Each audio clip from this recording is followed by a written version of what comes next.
Less than a week before Australians head to the polls, a high-stakes election is taking place in Canada. Voters will head to the ballot box later today. The final day of campaigning overshadowed by the deadly car ramming attack in Vancouver.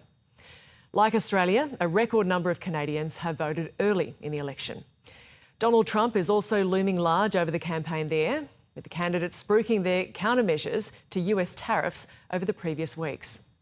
The main issue is pretty obvious, and it's obvious the reason the polls have shifted so much over the past few months, and it's what's happening just on the other side of the lake there, south of the border. I think in Canada right now it's Trump. I think we need a very strong leader to stand up to him. I will truly and faithfully, and to the best of my skill and knowledge, execute the powers and trust reposed in me as Prime Minister. Mark Carney took over from Justin Trudeau last month and was immediately thrust into a diplomatic tussle with Donald Trump after he slapped tariffs on the country and pledged to annex it as the 51st state of the US.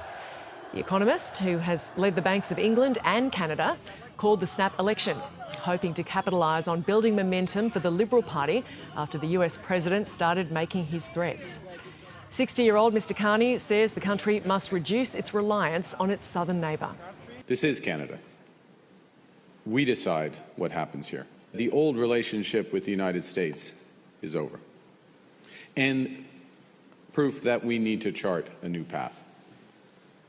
As I've been saying, this is a tragedy, but it's also our new reality. President Trump has been attacking Canada, America's closest ally, America's closest partner. When will we put an end to this wacko policy by this wacko Prime Minister?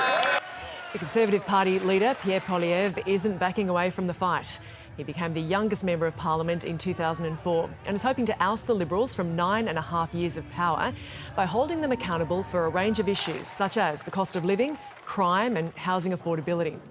During the campaign, his critics have described his style as Trump light. Mr Poilievre believes he's the best candidate to lead Canada against the tariff regime. We need to put Canada first for a change, with a new Conservative government that will axe taxes, unleash our resource production, build pipelines, secure our border, rebuild our armed forces, and stand up to Donald Trump from a position of strength. The latest polls have the Liberals in the lead, but the gap with the Conservatives has tightened. If the incumbents only win a minority of seats, Mr Carney would have to negotiate with the smaller parties to govern. I think about half the electorate, based on the public polling, is looking to elect a Prime Minister that would be able to take on and be forceful with President Trump and to chart a new relationship with the United States.